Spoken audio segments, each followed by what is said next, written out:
Hello friends, I'm going to start a series of videos class 10 English first flight.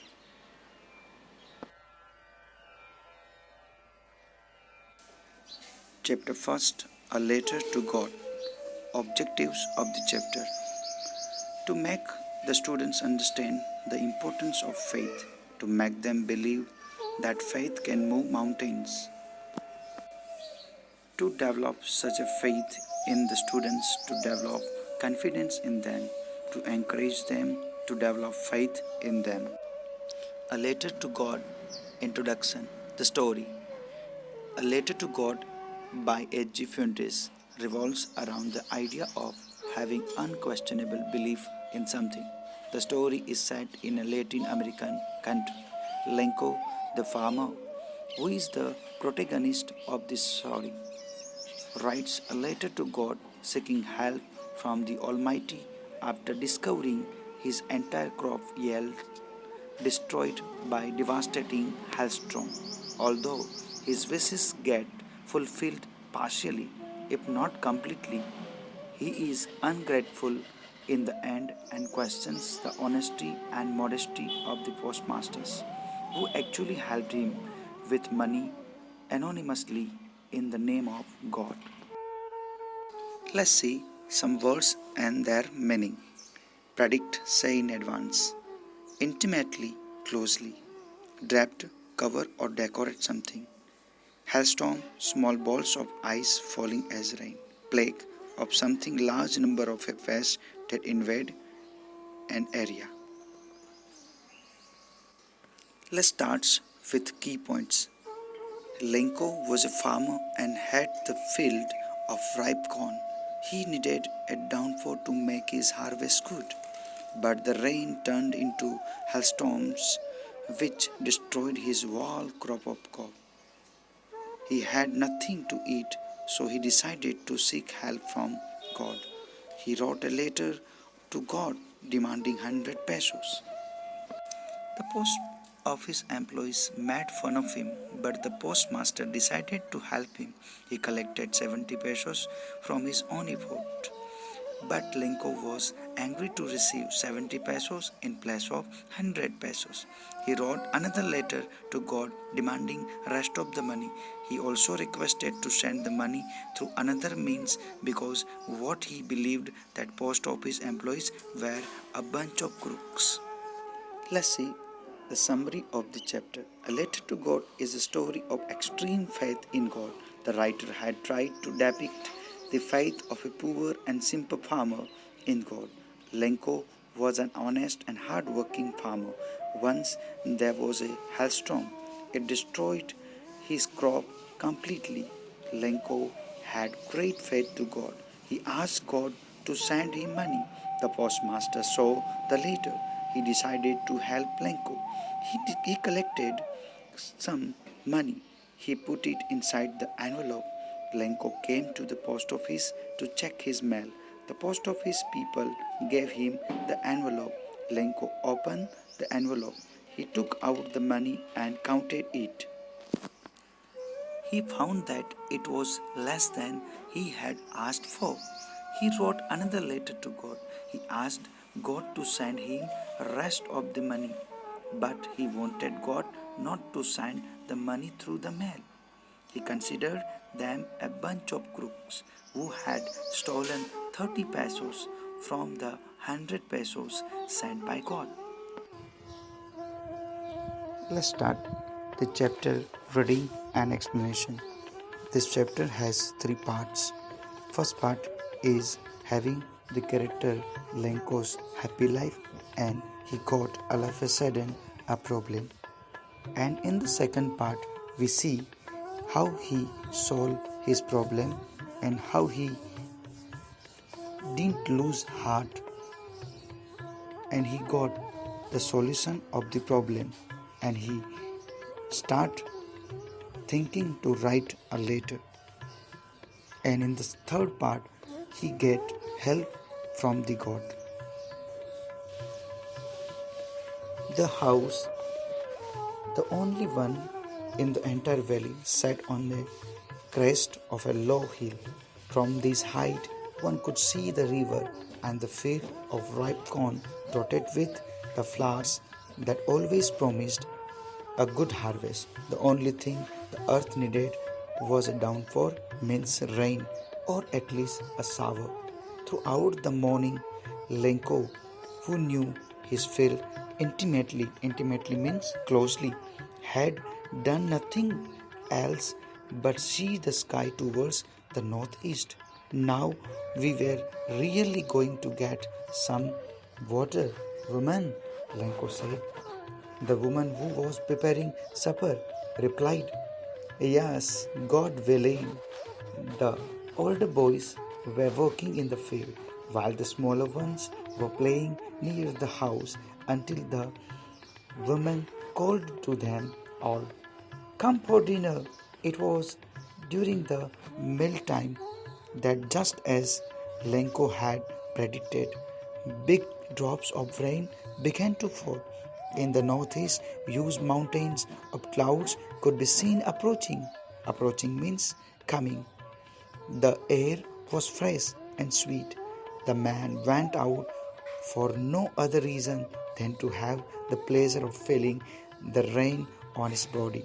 And when he returned, he exclaimed, There aren't raindrops falling from the sky. They are new coins. The big drops are 10-cent pieces and the little ones are fives. With a satisfied expression, he regarded the field of ripe corn with its flowers wrapped in a curtain of rain. But suddenly a strong wind began to blow, and along with the rain, very large hailstones began to fall. These truly did resemble new silver coins. The boys, exposing themselves to the rain, ran out to collect the frozen pearls. It's really getting bad now, exclaimed the man. I hope it passes quickly. It didn't pass quickly. For an hour, the hail rained on the house, the garden, the hillside, the cornfield, on the wall valley. The field was white as if covered with salt. Not a leaf remained on the trees. The corn was totally destroyed. The flowers were gone from the plants. Lenko's soul was filled with sadness. With when the storm had passed, he stood in the middle of the field and said to his sons, A plague of locusts would have left more than this. The hail has left nothing.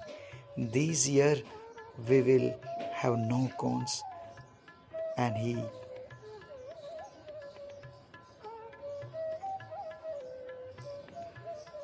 started to write a poem. That night was a sorrowful one. All work for nothing. There's no one who can help us. We will go hungry this year all.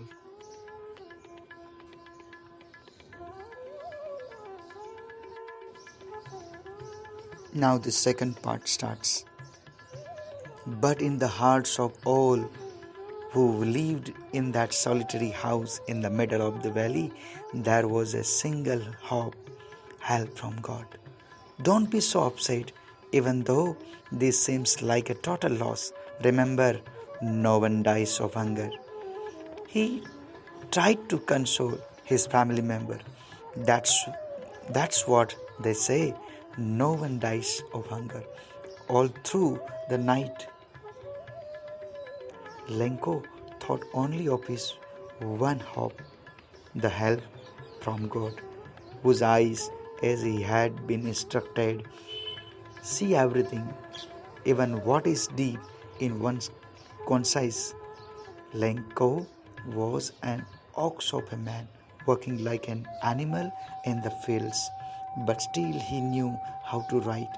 The following Sunday, at the daybreak, he began to write a letter which he himself would carry to town and place in the mail.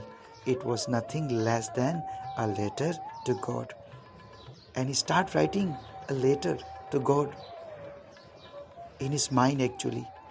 God, he wrote, if you don't help me, my family and I will go hungry this year. I need 100 pesos in order to sow my field again and to live until the crop comes because the hailstorm. He wrote to God on the envelope, put the letter inside, and still troubled, went to town. At the post office, he placed a stamp on the letter and dropped it into the mailbox. One of the employees, who was a postman and helped at the post office, went to his boss laughing heartily and showed him the letter to God. Never in his career as a postman had he known that address. The postmaster, a fat, amiable fellow, also broke into laughing, but almost immediately he turned serious and, tapping the letter on his desk, commented, what a faith! I wish I had the faith of a man who wrote this letter, starting up a correspondence with God. So, in order not to shake his faith in God, the postmaster came up with an idea, answered the letter. But when he opened it, it was evident that to answer it, he needed something more than goodwill, ink and paper. But he stuck to his resolution. He asked for money from his employees. He himself gave part of his salary, and several friends of his were obliged to give something for an act of charity. It was impossible for him to gather together the 100 pesos, so he was able to send the farmer only a little more than half. He put the money in an envelope addressed to Lenko, and with it a letter containing only a single word as a signature, God. Now starts third part. The following Sunday, Lenko came a bit earlier than usual to ask if there was a letter for him. It was the postman himself who handed the letter to him, while the postmaster, experiencing the contentment of a man who has performed a good deed, looked on from his office. Lenko showed not the slightest surprise on seeing the money. Such was his confidence, but he became angry when he counted the money. God could not have made a mistake, nor could he have denied Lenko what he had requested. Immediately, Lenko went up to the window to ask for paper and ink. On the public writing table, he started to write. With much wrinkling of his brow caused by the effort he had to make to express his ideas. When he finished, he went to the window to buy a stamp, which he licked and then affixed to the envelope with a blow of his fist. The moment the letter fell into the mailbox, the postmaster went to open it. It said, what was the letter he had written? It said, God, of the money that I asked for, only 70 pesos reach me.